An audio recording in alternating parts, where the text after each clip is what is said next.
It's official, guys. Sound the alarms. Get the crew on deck. What is happening with Hayden Deegan? I'm not trying to be too dramatic. I'm not trying to be one of those people that sort of over extract one or two performances, but Hayden Deegan, the dude that absolutely dominated last year's outdoor, even outperformed the already amazing performance in SMX, just qualified third. You heard that right. Third. Hayden Deegan is going into the third race with no wins and just qualified third. And I'm not trying to be negative. I'm not trying to throw hate. I know he is an incredible rider, but I am beyond shocked as to how this season is going. I got to be honest. I'm looking dumb. I was way too hot on him. I was way too hyped on him. Not in terms of motocross, and that's what I'm going to get to. Is Hayden Deegan possibly a much stronger motocross rider than Supercross? Yeah, I think at this point it's almost undeniable.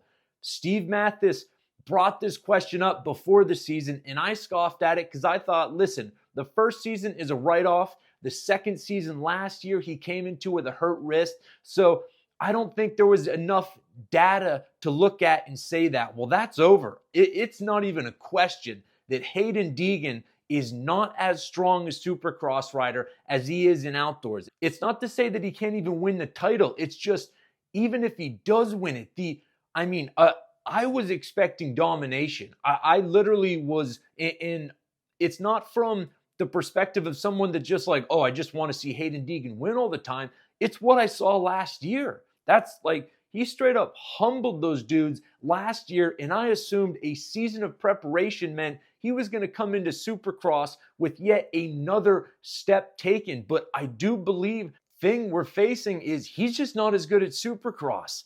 Again, this is now the third year, and I believe it's kind of hard to even argue that that is the case. And it's interesting. It's the inverse of Cooper Webb. Some people just have that natural sort of ability that clicks with the indoors, the Supercross tracks that are tighter, that are kind of trickier. Traction is more at a premium, a little bit less physicality in terms of that. You know, you don't have two 30-minute motos. It's like a either 15 main event or a 20 main event.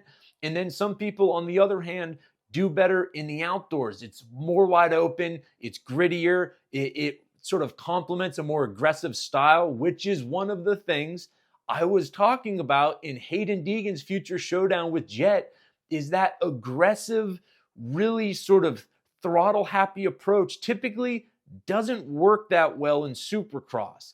Typically. Now, Hayden Deegan's performance sort of, would beg to differ, but maybe the SMX tracks with that looser, more sort of half motocross, half Supercross style suits him because, man, I know this is a qualifying wrap-up, but the biggest story by far is the huge underperformance of Hayden Deegan this year. I know Hayden Deegan is scratching his head going, what is going on? I thought I had these dudes wrapped up, tapped out. I was moving to 450. This was already, before the season, Hayden Deegan was trash talking Jet Lawrence. That was the talk. It was more a question of when he moves up and battles Jet than 250. And Julian Beaumer just beat him again in qualifying. Jordan Smith beat him. Deegan got third. So I'm going to run down the events. This is just shocking. If Deegan loses this title, it is going to be one of the biggest upsets in a long time because he was expected to not win it. He was expected to dominate it. That's just, that's just is what it is. So here is the qualifying results from 250. Beaumer, Smith, Deegan, Cole Davies is continuing his impressive perform. Michael Moseman, the Star Yamaha boys, 3 in the top 5. What else to say? Cody Shaw, cool to see him up there. Anthony Bourdain, Drew Adams in his rookie debut. Phenomenal qualifying result. Looking fantastic. What else to say? Enzo Lopes in 9th.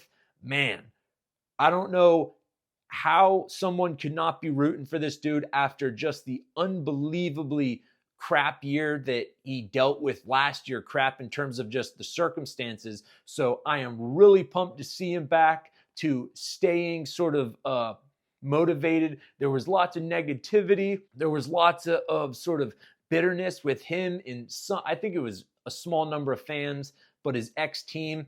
Him switching to Star Racing Yamaha is what every single rider in the sport would do. When the opportunity presents itself, a opportunity that you may never get again, you got to seize it. So for the people that were talking crap on him, that is nonsense. There is nobody that would not do that. It is an opportunity that may never present itself again, and he did what any athlete would do. So I got sick of the negativity towards that.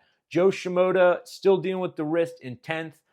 There we go. Man, Bomer is looking phenomenal. Listen, this is the year of Bomer, at least in Supercross. We don't know outdoors. In 450, I know people don't want to hear it. As I said, Lawrence was in the driver's seat. Well, guess what? He just qualified almost a second faster than Tomac. I want Tomac to win, period, end of story. I'm rooting for him, but Jet Lawrence is a phenom. So into the top 10, Lawrence, Tomac, Sexton, Malcolm, Stewart. Really cool to see him. Jason Anderson, Justin Barsha, Ken Roxon, Hunter Lawrence, Justin Barsha, and Plessinger. So that's the top 10. I'm rooting for Tomac tonight, be straight up. But would I be surprised if Jet Lawrence wins? No, I don't. So that's what it is. Leave me a comment. Tell me what you think. Yeah, hope you enjoyed the video.